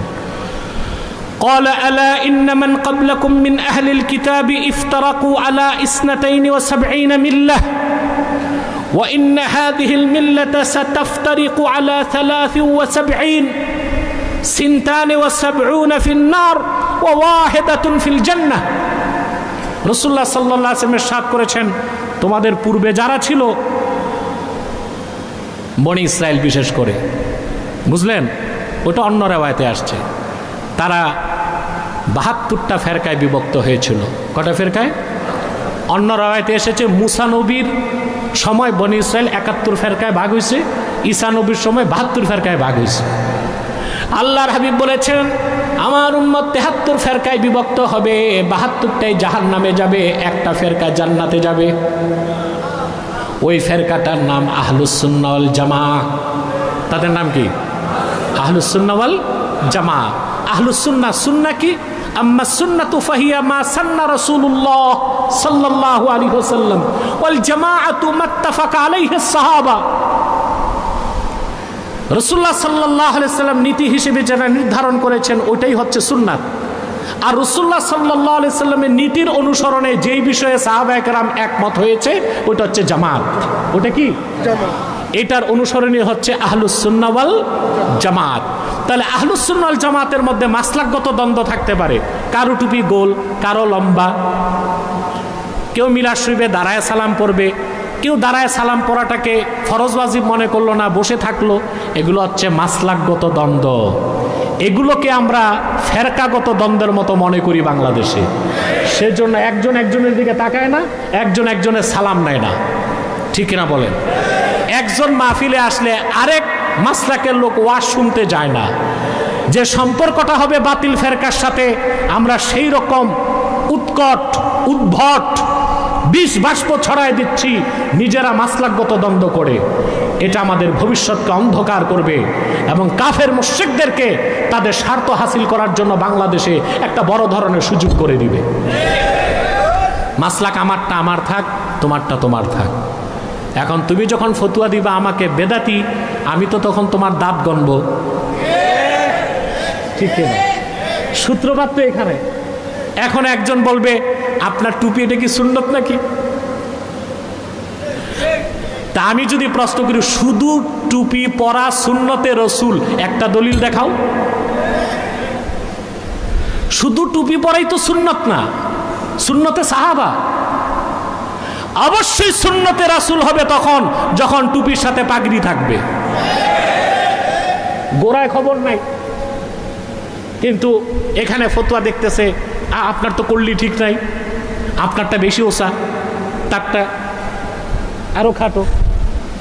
ভাই, টুপি জুব্বা কুর্তা নিয়ে ঝগড়া করতে করতে বিজাতি যখন সুযোগ নিবে, কল্লাই তো থাকবে না, তো টুপি লাগাবা কই?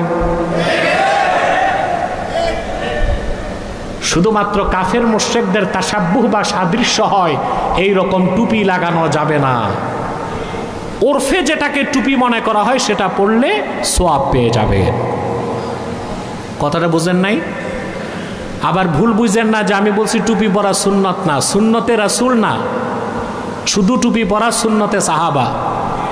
শুধু টুপি পরা রাসূলুল্লাহ সাল্লাল্লাহু আলাইহি ওয়াসাল্লামের সুন্নত হবে তখন যখন টুপির সাথে কি থাকবে? পাগড়ি থাকবে। কথাটা বুঝতেছেন ভাই? প্রিয় ভাইরা, ৭২টা ফেরকা, তাদের কারো সাথে আমাদের কোনো ঐক্য হতে কথা বলেন পারে না। সেজন্য ইসলামের ইতিহাস আমাদেরকে প্রমাণ দেয়। ক্রুসেড যুদ্ধের সময়, ক্রুসেড যুদ্ধ হয়েছে ৭ বার। কয়বার? এই ৭ বার ক্রুসেড যুদ্ধে, শত শত বছরের যুদ্ধে সব সময় মুসলমানদের সাথে ইহুদি খ্রিস্টানদের সাথে ঐক্য করেছিল শিয়া সম্প্রদায়, আর মুসলমানদের বিরোধিতা করেছিল। হযরত আলী রাদিয়াল্লাহু তাআলা আনহুর জামানায় দ্বন্দ্ব হয় নাই। হযরত আলীর দ্বন্দ্ব ছিল খারিজিদের সাথে। কাদের সাথে? খারিজিদের অবস্থান ছিল ইরাকের হারুরাতে। কোথায়? খারিজিদেরকে বুঝাতে হযরত আলী 3 বার পাঠালেন হযরত ইবনে আব্বাসকে। কতবার? 3 বার। 3 বার তারা বুঝলো না। পরিশেষে হযরত আলী তাদের বিরুদ্ধে যুদ্ধ করেছেন। 12,000 খারিজির মধ্যে 8,000 যুদ্ধে নিহত হয়েছে, 4,000 পরাজিত হয়ে পালায়ে গেছে। প্রশ্ন হলো কেন? খারিজিরা তো নামাজ পড়তো 5 ওয়াক্ত। ইবনে মাজার হাদিসে এসেছে আল্লাহর হাবিব সাবধান করে গেছেন সাহাবায়ে কেরামকে, এমন একটা কম বা দল বের হবে যাদের নামাজ দেখলে তোমাদের নামাজকে তুচ্ছ মনে হবে, যাদের রোজা দেখলে তোমাদের রোজাকে তুচ্ছ মনে হবে। ইয়াকরাউনাল কোরআন, যারা কোরআন পড়বে কিন্তু কোরআন তাদের কণ্ঠলালির নিচে নামবে না। এই খারিজিদের সাথে হযরত আলী যুদ্ধ করলেন। 8,000 খারিজি যুদ্ধে নিহত হলো, 4,000 খারিজি চতুর্দিক পালায় গেল। কেন? হযরত আলী কি ঐক্য করতে পারতেন না? কথা বলেন, কেন করলেন না? বাতিল ফেরকা কি অথবা এখনো যারা সুন্নি আর শিয়া ঐক্য করতে চায় তাদের মানহাজ ভুল, তাদের কনসেপ্ট ভুল। কোনোদিন শিয়াদের সাথে আহলুস সুন্নাল জামাত ঐক্য করতে পারে না। সেই ঐক্য হতে পারে বাণিজ্যিক, হতে পারে সামরিক, হতে পারে আমদানি রপ্তানি, হতে পারে অন্যরকম, কিন্তু ভ্রাতৃত্ব কিংবা কোনো সংস্থা কিংবা কোনো ঐক্যবদ্ধ প্ল্যাটফর্মে আহলুস সুন্নাল জামাত কোনো বাতিল ফেরকাকে নিতে পারে। আহলুত তাশাইয়ুদের ব্যাপারে একটু সাবধান করে দিচ্ছে আপনাদের। শিয়া সম্প্রদায় এর ইসনা আশারিয়া বা 12টা সম্প্রদায় তারা, কিন্তু মূল দুই ভাগ, একটা আহলুত তাশাইয়্যু কুবরা আর একটা আহলুত তাশাইয়্যু সুগরা। একদল হচ্ছে ছোট শিয়া, আরেক দল হচ্ছে বড় শিয়া। যারা ছোট শিয়া, যারা সাহাবা একরামকে গালিগালাজ করে না, কোরআনকে আমাদের মতোই বিশ্বাস করে, শুধু হযরত আলীর ফজিলত বেশি বলে, তাদের ক্ষেত্রে আমরা বলি তারা বেদাতি। কিন্তু আহলুত তাশাইয়্যু কুবরা, তাদের বিশ্বাস হচ্ছে সাহাবা একরাম কোরআনের মধ্যে পরিবর্তন করছেন, আমরা তাদেরকে মুসলমান মনে করি না। অতএব ভাইরা, আমাদের ঐক্যের ভিত্তি হবে ঈমান এবং ইসলাম, স্বার্থ হবে দিন, আর ঐক্যবদ্ধ হতে হবে কোরআন ও সুন্নাহকে আঁকড়ে ধরে। পারবো তো ইনশাআল্লাহ আমরা? অনেক রাত হয়ে গেছে, আর আমি আপনাদেরকে কষ্ট দিচ্ছি না। শুধুমাত্র বাংলাদেশের পরিস্থিতিতে কয়েকটা কথা বলেই শেষ করে দিচ্ছি আমার বক্তব্য। বাংলাদেশে এই বসে থাক, শেষ মানে কি উঠে যাচ্ছি? শেষ তো করি নাই, করব। আরে আজকে 15 দিনের মুনাজাত আল্লাহ তো কবুল করে নেবেন, বিশ্বাস আছে না? একটু পরে আমি মুনাজাত করে দিচ্ছি। বাংলাদেশের দৃষ্টিকোণ থেকে ঐক্যের ব্যাপারে আমি বলবো, বাংলাদেশ এখন চরম রাজনৈতিক অস্থিরতার দিকে যাচ্ছে। কেউ পিয়ারের পক্ষে, কেউ পিয়ারের বিপক্ষে। আমি বলবো এই ক্ষেত্রে ইসলামের আদর্শ কি বলে সেই বিষয়টি প্রত্যেক দলকে লক্ষ্য করা উচিত। উন্মুক্ত সংলাপের ভিত্তিতে কোরআন সুন্নাহর আলোকে এটা কতটুক যৌক্তিক, কতটুক অযৌক্তিক আমরা একবার চিন্তা করতে পারি, তাহলে বাংলাদেশ রাজনৈতিক অরাজকতা থেকে দ্রুত মুক্তি লাভ করতে পারবে ইনশাআল্লাহ। জাতি হিসেবে আমরা ঐক্যবদ্ধ হতে পারি 3টি স্বার্থকে সামনে রেখে। ইসলামের সুমহান স্বার্থ রক্ষায় আমরা এক হতে পারি, মুসলমানদের মৌলিক দাবিগুলো আদায় করার জন্যে আমরা এক হতে পারি, আর বাংলাদেশের স্বাধীনতা রক্ষায় আমরা এক হতে পারি। আমরা বাংলাদেশকে ভালোবাসি না? একটা হাদিস আপনারা শোনেন, হুব্বুল ওয়াতানি মিনাল ঈমান, দেশপ্রেম ঈমানের অঙ্গ। এটা হাদিস না, এটা মৌজু কথা। কি কথা? একেবারেই মৌজু কথা। এরকম আরেকটা হাদিস আপনারা শোনেন, উতলুবুল ইলমা ওয়ালাউ বিসসিন, জ্ঞান অর্জন করতে প্রয়োজনে সুদূর চীনে যাও। এটাও কোনো সহি হাদিস না, একটা মৌজু কথা। ঈমানের অংশ হিসেবে আমরা দেশকে ভালোবাসি না, এই জন্য ভালোবাসি বাংলাদেশ নিরাপদ থাকলে ইসলামের স্বার্থ রক্ষা হবে, বাংলাদেশ স্বাধীন থাকলে মুসলমানের স্বার্থ রক্ষা হবে। এখানেও যে বাংলাদেশকে আমরা ভালোবাসি সেটাও দ্বীনের স্বার্থে, কারণ আমরা বস্তু পূজায় বিশ্বাসী নই। ভূখণ্ডকে পূজা করবো আমরা? কথা বলে না। কেন ভালোবাসি? দ্বীনের স্বার্থে। তাহলে ইসলামের সুমহান স্বার্থ রক্ষায়, মুসলমানদের মৌলিক দাবিগুলো আদায়ে, আর বাংলাদেশের স্বাধীনতা রক্ষায় আমরা এক হতে পারি। আর এই মুহূর্তে আমাদের ঐক্যবদ্ধ হবার কোনো বিকল্প নাই। একটি বড় ধরনের আযাব থেকে দেশ মুক্ত হয়েছে, আরেকটি আযাব ধেয়ে আসতেছে বাংলাদেশে আটলান্টিকের ওপার থেকে। তা যদি প্রতিহত করতে চান, সকল দল ও মাসলাকের মুসলমানকে এই মুহূর্তেই ঐক্যবদ্ধ হতে হবে। আমরা যদি সকল দল ও মুসলমান দ্বীনের স্বার্থে ঐক্যবদ্ধ হতে পারতাম, তাহলে বাংলাদেশকে অচিরে একটি ইসলামী রাষ্ট্র বানাতে পারতাম। আমাদের প্রত্যেক মুসলমানের এটা স্বপ্ন, স্বপ্ন কিনা বলেন? কিন্তু আমরা তো এক হইতে পারতেছি না। ইসলামপন্থী রাজনৈতিক দলগুলো এক হচ্ছে নিজেরা না, এই একে হবে না। সকল ইসলামপন্থী পীর মাশায়েখ আলেম ওলামা তাদেরকে ঐক্যবদ্ধ হতে হবে অরাজনৈতিকভাবে, ঐক্যবদ্ধ হতে হবে রাজনৈতিকভাবে। তাহলে বাংলাদেশে আমরা ইসলামের স্বার্থ রক্ষা করতে পারবো, মুসলমানদের সবগুলো দাবি আদায় করতে পারবো, বাংলাদেশের স্বাধীনতাকে আমরা রক্ষা করতে পারবো না ইনশাল্লাহ ভাই? আর আমার অনুরোধ থাকবে, মাসলাকে দ্বন্দ্ব বা ঝগড়া বৃদ্ধি করার চেষ্টা করবেন না। এতে আমাদের মধ্যে বড় ধরনের সংঘাত সৃষ্টি হতে পারে। যারা বাংলাদেশের শত্রু কাছেও আছে, দূরেও আছে। কাছের শত্রুকে আমরা পরাজিত করে ফেলেছি, ইনশাল্লাহ, আলহামদুলিল্লাহ। কিন্তু বাইরের শত্রু মারাত্মকভাবে আঘাত করবে। আমরা যদি এখন মাসলাকগত দ্বন্দ্বকে বৃদ্ধি করি, দেশ গৃহযুদ্ধের দিকে যাবে, সিভিল ওয়ারের দিকে যাবে, জাতীয় অনৈক্য হয়ে যাবে। ঐক্যবদ্ধ না থাকলে দেশের স্বাধীনতা রক্ষা করাও সম্ভব হবে না। ঠিক আছে না ভাই? অতএব আসুন আমরা ঈমান ও ইসলামকে মূল ভিত্তি ধরে আমরা মুসলমান ঐক্যবদ্ধ হয়ে যাই। ঐক্যবদ্ধ হওয়ার মধ্যে আমাদের রয়েছে পৃথিবীর কল্যাণ, পরকালের মুক্তি, আমাদের বিজয়, সুখ এবং সমৃদ্ধি। আল্লাহ যেন কবুল করেন, বলুন আল্লাহুম্মা আমিন।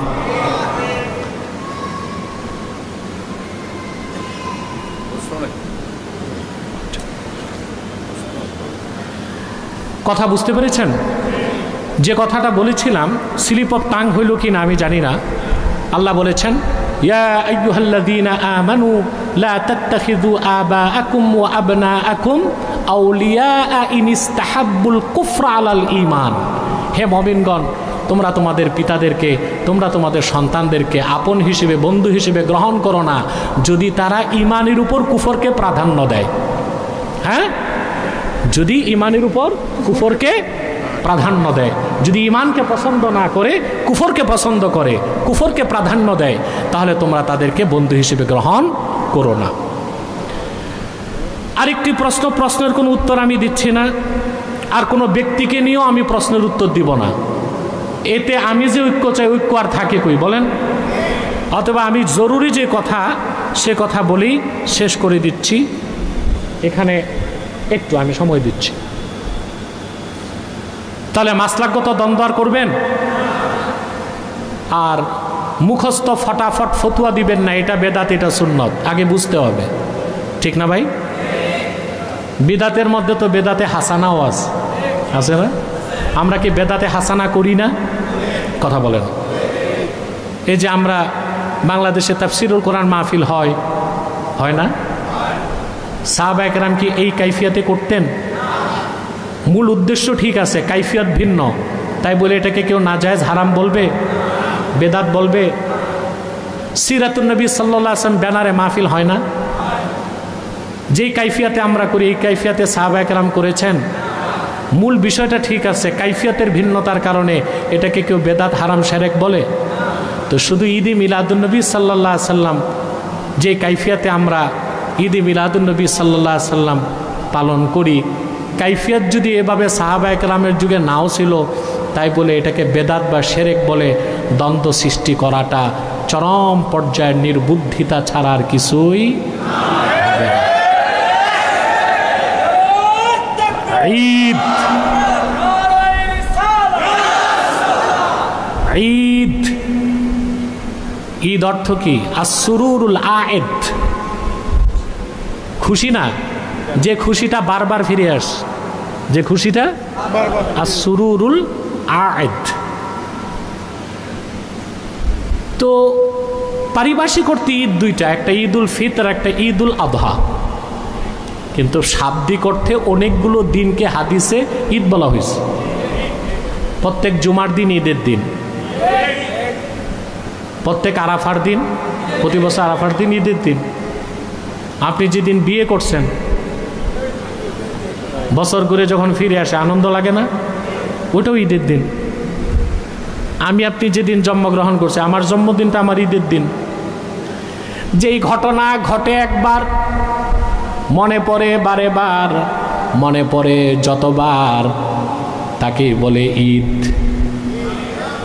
আল্লাহর আখিরি নবী মুহাম্মদ সাল্লাল্লাহু আলাইহি ওয়াসাল্লাম আজ থেকে ১৫০০ বছর আগে মক্কাতুল মুকাররমায় হযরতে আমেনার নূরময় রেহেম থেকে তাশরিফ নিয়ে এসেছেন। সুবহে সাদেকের সময়, রাতের শেষ সময়, দিনের শুরু। সুবহানাল্লাহ। কারণ আল্লাহ রাতকেও খুশি করছেন, দিনকেও খুশি করছেন। সেই রাতকে বলা হয় লাইলাতু মাউলিদিল মুস্তাফা। সুবহানাল্লাহ। প্রতি বছর রবিউল আউয়াল মাস আসলেই ১৫০০ বছর আগে সেই লাইলাতু মাউলিদিল মুস্তাফার কথা মনে জাগলে প্রতিটি মুমিনের হৃদয়ে আনন্দের হিল্লোল বয়ে যায়। শরীয়তের সীমার মধ্যে থেকে মুমিন যদি আনন্দ উৎসব করে, জায়েজ তরিকায়, সুন্নত তরিকায়, মুস্তাহাব তরিকায়, সিরাতুন নবী নামে মাহফিল করে বা মিলাদুন নবী নামে ওয়াজ মাহফিল করে, হামদনাত পড়ে, জিকির ফিকির করে, তাবাররুক বিতরণ করে, খাস মুনাজাত করে, তাকেই তো বলা হয় মাহফিলে ঈদে মিলাদুন নবী।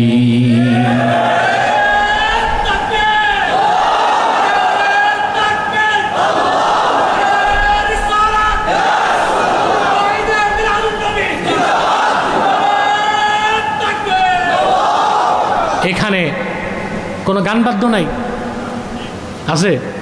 শরীয়তে কাজ আছে। আপনি কাইফিয়ত চাইবেন, তো কাইফিয়তগুলো যদি খোঁজেন, সাহাবা একরাম যে যে কাইফিয়তে যা করেন নাই সব বেদাত ছাড়েন, একটা বেদাত ছাড়বেন কেন? যদি সব বেদাতকে দাঁত দিয়া কামড় দিয়া ধরেন আর শুধু মিলাদ শরীফ আর ঈদি মিলাদুন নবীর বিরোধিতা করেন, তাহলে তো বোঝা যায় দুশ্মনীটা বেদাতের সাথে না রাসূলুল্লাহর সাথে।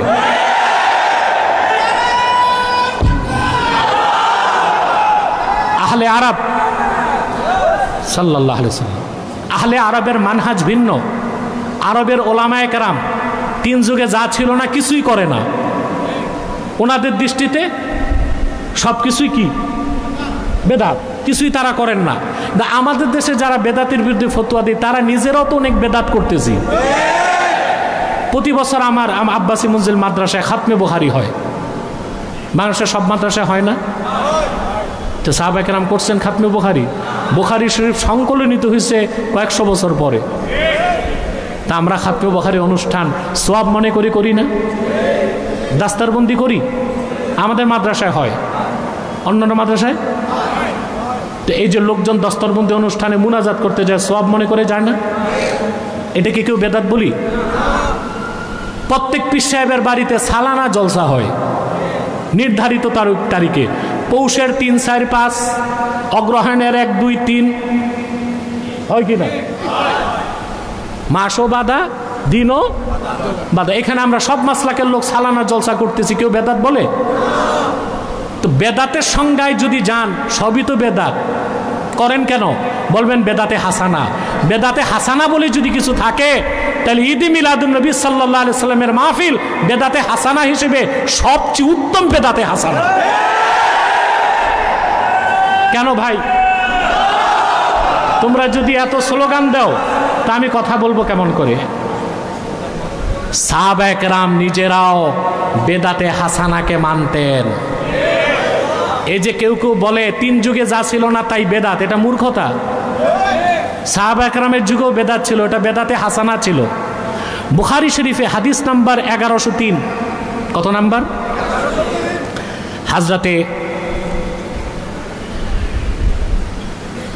হাদিস নাম্বার 1775 সহিহ বুখারীতে এসেছে। হযরত মুজাহিদ বলেন, তিনি বুখারী শরীফের একজন রাবী এবং তাবিঈ। তিনি বলেন, দাখালতু আনা ওয়া উরওয়াতু ইবনু যুবাইর আল মসজিদা, আমি আর উরওয়া ইবনু যুবাইর দুইজন মসজিদ নববীতে প্রবেশ করলাম। ফাইদা আব্দুল্লাহ ইবনু উমর রাদিয়াল্লাহু আনহুমা জালিসুন ইলা হুজরাতি আয়েশা রাদিয়াল্লাহু তাআলা আনহা। তা আমরা দুইজন যে দেখি আল্লাহর হাবিব নূর নবীজি মুহাম্মদ সাল্লাল্লাহু আলাইহি সাল্লামের জান্নাতুল ফেরদাউসের কাছে, অর্থাৎ আম্মাজান আয়েশার হুজরাতুম মুবারাকাতুম মুনাওয়ারার কাছে আব্দুল্লাহ ইবনু ওমর বসা। কে বসা? উনি কি ছিলেন? সাহাবী, সাহাবী ইবনু সাহাবী, সাহাবীর ছেলে সাহাবী। ওয়া ইযা নাসুন ইউসাল্লুনা ফিল মসজিদি সালাতাদ দুহা, তা আমরা দেখলাম কিছু লোক মসজিদ নববীতে সালাতুদ দোহা পড়তেছে। সালাতুদ দোহা জানেন? চাশতের নামাজ, সালাতুদ দোহা, এটাকে আওয়াবিনও বলা হয়। কথা বুঝতে পারছেন? قال فسألناه عن صلاتهم فقال بدعة। আব্দুল্লাহ ইবনে ওমরকে জিজ্ঞেস করছি, হুজুর এরা যে দাঁড়ায় যে সালাতুদ দোহা পড়তেছে এটা কি? বলে বেদাত। আব্দুল্লাহ ইবনে ওমর কি বলছেন? বিদআত। সালাতুদ দোহা জামাতে তারা পড়তেছিলেন, সেটাকে কি বলছেন তিনি? বিদআত বলছেন। তাহলে বুখারী শরীফের 1775 নম্বর হাদিস থেকে দেখা যাচ্ছে আব্দুল্লাহ ইবনে ওমর সালাতুদ দুহাকে বিদআত বলছেন। আর সহিহ আল বুখারীতে 1103 নম্বর হাদিস, সেখানে দেখেন হযরত ইবনে আবি লাইলা বলেন, মা আখবারানা আহাদুন আন্নাহু রাআন নবিয়্য সাল্লাল্লাহু আলাইহি ওয়াসাল্লাম সাল্লাদ দুহা غير أم هانئ ذكرت أن النبي صلى الله عليه وسلم يوم فتح مكة اغتسل في بيتها فصلى 8 ركعات। সেই বুখারী শরীফেরই হাদিস, হাদিস নাম্বার 1103। ইবনে আবি লাইলা বলেন, উম্মে হানি ছাড়া কেউ আমাদেরকে রাসূলুল্লাহ সাল্লাল্লাহু আলাইহি ওয়াসাল্লাম সালাতুদ দুহা পড়েছেন এটা কেউ দেখে নাই। শুধু এই ব্যাপারে আমাদের কাছে খবর পৌঁছেছে উম্মে হানি থেকে। কার থেকে? উম্মে হানি বলেন, যেই দিন আল্লাহ রসুল সাল্লাল্লাহু আলাইহি সাল্লাম মক্কা বিজয় করেছেন সেই দিন আল্লাহ রসুল সাল্লাল্লাহু আলাইহি সাল্লাম তার ঘরে গোসল করেছেন এবং 8 রাকাত সালাতুদ দুহা নামাজ পড়েছেন। এটাও বুখারীতে, ওইটাও কথা বলেন। যেটা 1775 নম্বর হাদিস, ওইখানে দেখা গেল আব্দুল্লাহ ইবনে ওমর কি বলছেন? বেদাত। আর বুখারী শরীফে 1103 নম্বর হাদিস উম্মে হানি থেকে বর্ণিত, সেখানে দেখা যায় সালাতুদ দুহা পড়া কি সুন্নাত। এখন দুই হাদিসের তাদবিক কি হবে? আল্লামা বদরুদ্দিন আইনি ব্যাখ্যা করেছেন দোনো হাদিস সহিহ। তা আব্দুল্লাহ ইবনে ওমর কেন বেদাত বলছেন? আরাদা আন্না ইজহারাহা ফিল মসজিদি ওয়াল ইজতিমা লাহা হুয়াল বিদআহ। একাই কি সালাতুদ দুহা পড়া সুন্নাত, এটাকে বেদাত বলা হয় না, কিন্তু মসজিদে একত্রিত হয়ে পড়াটাকে বেদাত বলা হয়েছে। আর সেটাকেও ফাথুল বারিতে আল্লামা ইবনে হাজার আসকালানী বেদাতে হাসানা বলছেন। তাহলে বোঝা যায় সাহাবায়ে কেরামের যুগে বেদাত ছিল, বেদাতে হাসানা।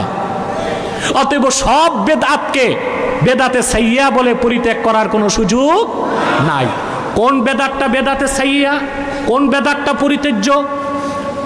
এক প্রকার বেদাত হচ্ছে বেদাত ফিল এতেকাদ, আকীদায় বেদাত। ওই রকম বেদাতিরা কেউ কেউ কাফের, কেউ কেউ ফাসিক, কেউ কেউ বাতিল, যেমন 72 ফেরকা, এদের গন্তব্য জাহান্নাম। আর মুসলমানদের মধ্যে যারা বেদাতে সাইয়্যা করবে, বেদাত ফিল আমাল, আমলের মধ্যে বেদাত থাকবে, আল্লাহ তাদের হয়তো বা ক্ষমা করবেন, কিন্তু বিদাতে হাসানা যেটা, সেটায় কোনো গুনাহ নাই, বরং সওয়াব আছে। কি আছে? সেটা মুস্তাহাবের দরজা রাখে। কথা বুঝতেছেন ভাই? বেদাতের একটা সংজ্ঞা আপনাদেরকে দিয়ে দিচ্ছি। কুল্লু মা উহদিসা ইউখালিফুল কুরআন ওয়াস সুন্নাহ ওয়া আসরাস সাহাবাতি ওয়া ইজমা আল উম্মাহ ফাহিয়া বিদআতুন মাজমুমাতুন আই সাইয়্যিআহ।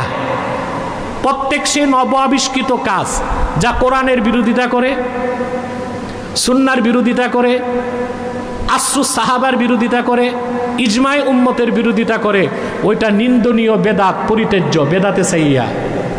ওয়া কুল্লু মা উহদিসা লা ইউখালিফুল কুরআন ওয়াস সুন্নাহ ওয়া আসরাস সাহাবা ওয়া ইজমা আল উম্মাহ ফাহিয়া বিদআতুন মাহমুদা আই হাসানা। আর প্রত্যেক সে নব আবিষ্কৃত কাজ যেটা কোরআনের বিরোধিতা করে না, সুন্নাহর বিরোধিতা করে না, আসরুস সাহাবার বিরোধিতা করে না, ইজমায়ে উম্মতের বিরোধিতা করে না, সেটা বেদাতে হাসানা বলে গণ্য হবে। আর বেদাতে হাসানাটা মুস্তাহাব, মুস্তাহসানের দরজা রাখে। ইবনু হাজার আসকালানির একটা ফতোয়া শোনায়া আমি শেষ করে দিচ্ছি। ইবনু হাজার বলেছেন, তাযীমুন নবী সাল্লাল্লাহু আলাইহি ওয়াসাল্লাম বিজামিই আনওয়াইত তাযীম আল্লাতী লাইসা ফীহি মুশারাকাতুন ফিল উলুহিয়্যাতি আমরুন মুস্তাহসানুন ইনদামান নাওয়ারাল্লাহু বাসাইরাহুম। মুহাম্মদ সাল্লাল্লাহু আলাইহি সাল্লামকে তাযীম করার যত পদ্ধতি আছে, যদি কোনো পদ্ধতিতে তাযীম করলে আল্লাহর সাথে শিরক হয়, তা ছাড়া সকল পদ্ধতিতে আল্লাহর হাবিবের তাযীম করা মুস্তাহাব, মুস্তাহসান ওই সকল লোকদের নিকট যাদের অন্তর্চক্ষুগুলোকে আল্লাহ তাআলা মারেফতের নূর দিয়া নূরানি করে দিছে। কার ফতোয়া? ইবনু হাজার আসকালানি। শুধু রাসূলুল্লাহ সাল্লাল্লাহু আলাইহি ওয়াসাল্লামকে তাজিম করার ক্ষেত্রে আল্লাহর সাথে শিরক করা যাবে না। তাছাড়া সকল পদ্ধতি যা কোরআন সুন্নাহ সমর্থিত সে সকল পদ্ধতিতে রাসূলুল্লাহ সাল্লাল্লাহু আলাইহি ওয়াসাল্লামের তাজিম করা মুস্তাহাব, মুস্তাহসান সেই সকল ব্যক্তিদের নিকট যাদের অন্তর্চক্ষুগুলোকে আল্লাহ তাআলা মারেফতে নূর দিয়ে নূরানি করে দিয়েছেন। সুবহানাল্লাহ। ইমাম মালিক রাহমাতুল্লাহর কাছে কেউ ফতোয়া নিতে গেলে উনি জারিয়া ছোট কাজের মেয়ে পাঠাতেন, কেন আসছে? তো মেয়ে এসে জিজ্ঞেস করত, ইমাম মালিক জানাতন ব্যক্তি ভাই, আবু হানিফা সমসাময়িক, একদিক দিয়ে তার ফজিলত বেশি, তিনি ইমামু দারিল হিজরা মদিনাতুল মুনাওয়ারার ছিলেন, মালিকি মাযহাবের ইমাম ছিলেন। তো কেউ তার কাছে যখন যেত, কাজের মেয়ে বের হয়ে বলতো কেন আসছেন, বলতে একটা মাসালার জন্য, সাথে সাথে তিনি বের হতেন, মাসালার উত্তর দিয়ে দিতেন। আর কাজের মেয়ে জিজ্ঞেস করলে কেউ যদি বলতো যে রাসূলুল্লাহ সাল্লাল্লাহু আলাইহি ওয়াসাল্লামের হাদিস শুনতে আসছি, ইমাম মালিক বের হইতেন না, গোসল করতেন, কাপড় পরতেন, পাগড়ি লাগাতেন, রুমাল লাগাতেন, মূল্যবান বাখুর জ্বালাতেন, তারপর তিনি হাদিস রাওয়ায়াত করতেন। হ্যাঁ আরে ভাই, ইমাম মালিকের এই তাজিম ছিল রাসূলুল্লাহর হাদিসের প্রতি। তিনটা জিনিস মনে রাখতে হবে, তাজিমুন নবী, মাহাব্বাতুন নবী, সুন্নাতুন নবী। রাসূলুল্লাহ সাল্লাল্লাহু আলাইহি ওয়াসাল্লামের সুন্নাহ শুধু অনুসরণ করলে হবে না, রাসূলুল্লাহর তাজিম আর ভালোবাসা অন্তরে থাকতে হবে। তারপর রাসূলুল্লাহর সুন্নতের অনুসরণ করলে আপনি ফল পাবেন, আপনার অন্তরে নূর পয়দা হবে, আপনি হেদায়েত পাবেন। আর যদি রাসূলুল্লাহ সাল্লাল্লাহু আলাইহি ওয়াসাল্লামের তাজিম আর মাহাব্বত অন্তরে না থাকে, সুন্নতের অনুসরণ করলে আপনি কোনো লাভ পাবেন না। যেমন আব্দুল্লাহ বিন উবাই রাসূলুল্লাহর পিছনে নামাজ পড়ে কোনো লাভ করতে পারে নাই। আব্দুল্লাহ বিন উবাই নামাজ পড়তো, জামাতে নামাজ পড়তো, আল্লাহর হাবিবের পিছনে মসজিদ নববীতে জুব্বা পড়তো, পাগড়ি লাগাতো, তার দাড়ি ছিল, কিন্তু ঈমান ছিল না। সেজন্য আল্লাহর হাবিবের তাজিম আর মাহাব্বত তার অন্তরে ছিল না, সে সুন্নতের অনুসরণ কোনো কাজে আসে নাই। তো ঈদে মিলাদুন্নবী সাল্লাল্লাহু আলাইহি ওয়াসাল্লামের মাহফিল যে করা হয়, এটাও নাওউম মিন আনওয়াইত তাজিম, রাসূলুল্লাহ সাল্লাল্লাহু আলাইহি ওয়াসাল্লামের তাজিম প্রকাশ করার জন্যেই এই মাহফিলটা আমরা করে থাকি, ঠিক না ভাই?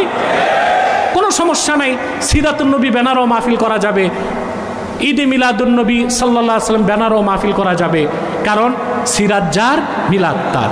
আল্লাহ রসুল, আল্লাহর হাবিব, নবীগণের মাথার তাজ মুহাম্মদ সাল্লাল্লাহু আলাইহি সাল্লামের সিরাত অস্বীকারীও কাফের, মিলাদ অস্বীকারীও কাফের, কোনো সন্দেহ নাই। সিরাত হচ্ছে অনুসরণীয়, মিলাদ হচ্ছে স্মরণীয়। এই তো ভাই কথা, দ্বন্দ্ব কই? বেদাত বলবেন তো তাকসিমে যান, তাকসিমে গেলে হাসানা হিসেবে মেনে নিলে আর তো দ্বন্দ্ব থাকে না। তবে কেউ কাউকে বাধ্য করতে পারবে না, ঠিক না? কিন্তু বিশ্বাসটা ঠিক থাকতে হবে। আর আমি করি বা না করি, ভুল ফতোয়া দিব না, পারবো ইনশাল্লাহ। আল্লাহ আমাদেরকে কবুল করুক, মঞ্জুর করুক। ভাই আজকে 15 দিনের মাহফিল, মুনাজাত করব, আমার মন চাচ্ছে একটু সালাত সালাম পরে মুনাজাত করব। আসুন, সাল্লাল্লাহু আলা সাল্লাল্লাহু আলাইহি সাল্লাল্লাহু আলা মুহাম্মদ সাল্লাল্লাহু আলাইহি ইয়া নবী সালাম আলাইকা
পবিত্র ঈদ মিলাদুন নবী সাল্লাল্লাহু আলাইহি ওয়াসাল্লাম 1447 হিজরি উপলক্ষে ইসলামিক ফাউন্ডেশন আয়োজিত বর্ণাঢ্য সিরাতুন নবী সাল্লাল্লাহু আলাইহি ওয়াসাল্লাম অনুষ্ঠান মালার একেবারে শেষ প্রান্তে আমরা